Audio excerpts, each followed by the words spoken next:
Olá, bom dia. Você acompanha agora as principais notícias do Brasil e do mundo desta segunda-feira. Mais uma semana está começando e que ela seja abençoada para todos nós. E eu abro essa edição com economia. Os nascidos em março, que receberam a terceira parcela do auxílio emergencial, já podem sacar o dinheiro e fazer transferências a partir de hoje. A quarta parcela do auxílio para este grupo vai ser paga no próximo dia 28 de julho. Mudando de assunto, um estudo mostrou que a vacina Covaxin apontou eficácia de quase 80%. A pesquisa é uma pré-publicação, ainda sem aprovação por revistas especializadas. A vacina Covaxin apresentou uma eficácia global de 77,8% contra a Covid-19 em ensaio de fase 3. O estudo recrutou mais de 24 mil pessoas de 18 a 98 anos em 25 hospitais da Índia. Foram aplicadas 2 doses da Covaxin, com um intervalo de 4 semanas entre elas. Durante a pesquisa, 130 pessoas desenvolveram a Covid de forma sintomática, pelo menos 2 semanas após a segunda dose. Entre esses casos, 24 estavam entre os vacinados e 106 no grupo placebo. Também foram registrados 16 casos graves de Covid, sendo 1 de vacinado com a Covaxin e 15 com o placebo.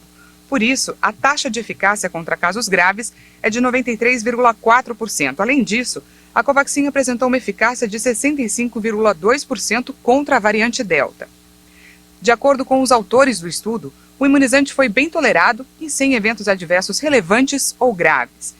Os dados foram divulgados em uma pré-publicação que aguarda a revisão de outros cientistas e a aceitação por revistas especializadas. A Fundação Oswaldo Cruz vai fazer um estudo durante 2 anos para saber o impacto das vacinas contra a Covid em pessoas obesas e em quem teve reações leves à doença. A Fiocruz vai selecionar 150 voluntários.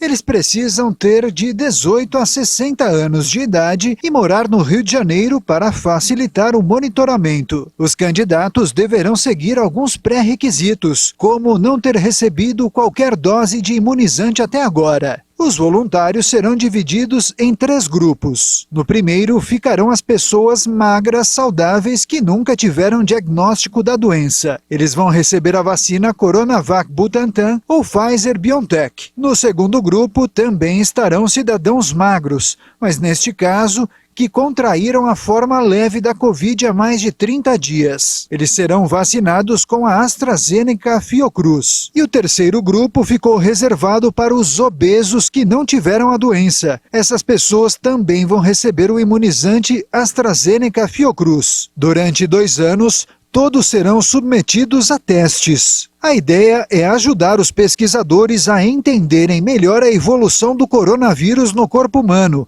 para facilitar o desenvolvimento de vacinas com maior eficácia para todas as variantes. O estudo da Fundação Oswaldo Cruz será compartilhado com a Organização Mundial da Saúde, a OMS, e o Ministério da Saúde. E vamos mudar de assunto de novo. Olha, hoje no Rio de Janeiro a temperatura mínima é de 17 e a máxima pode chegar a 22 graus. Vamos ver como fica o tempo hoje em todo o país.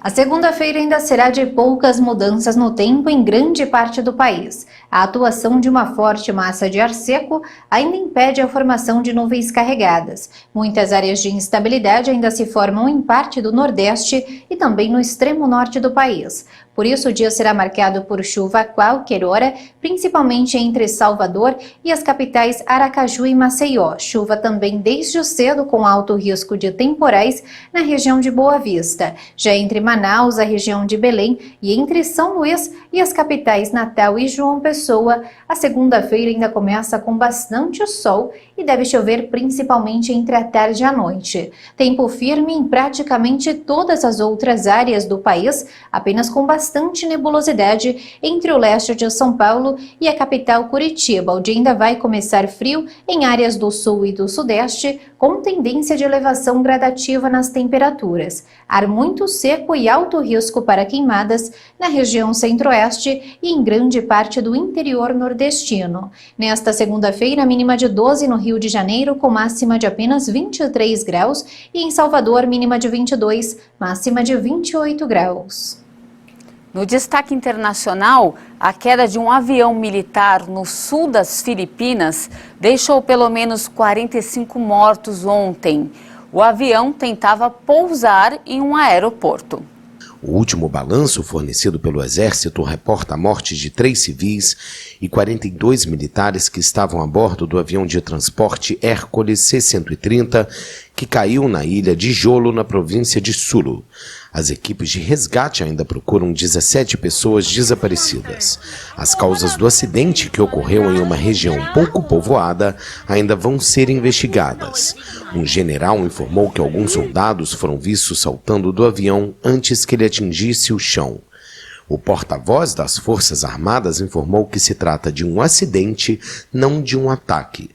As aeronaves C-130 são usadas para transportar tropas e suprimentos. Também são frequentemente destacadas para fornecer assistência humanitária e socorro em desastres. Este já é considerado um dos acidentes de aviação militar mais fatais da história do país. Agora, uma atualização do desabamento parcial de um prédio em Miami, na Flórida.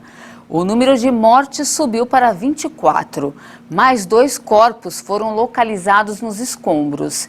E o que sobrou do edifício foi demolido completamente nesta madrugada. Mais de 100 pessoas seguem desaparecidas e as buscas continuam. 2 novos corpos foram descobertos em meio aos escombros. Autoridades locais anunciaram que o restante do prédio vai ser demolido, já que a aproximação do furacão Elsa pode colapsar a outra parte da estrutura que ainda resta de pé. Estamos procedendo com nossa avaliação de todos os fatores, o tempo todo, e os impactos relacionados à demolição do prédio, enquanto buscas e resgates continuam como prioridade. E é importante ressaltar, como nosso engenheiro explicou, que uma demolição não pode ser feita da noite para o dia. Na verdade, leva semanas para se demolir um prédio. O governador da Flórida, Ron DeSantis, havia dito que o prédio deveria ser demolido antes da chegada de Elsa, que deve atingir o estado americano na noite de segunda para terça-feira. DeSantis alertou que a demolição pode gerar uma interrupção mínima na busca por sobreviventes. Outra preocupação é a detecção de muitos casos de Covid-19 entre uma das equipes de resgate. E essa edição fica por aqui. Muito obrigada pela sua companhia. Eu volto às 11 da manhã falando sobre uma onda de frio rigoroso que atingiu vários estados brasileiros. É daqui a pouquinho e você não pode perder. Eu espero você. Até mais.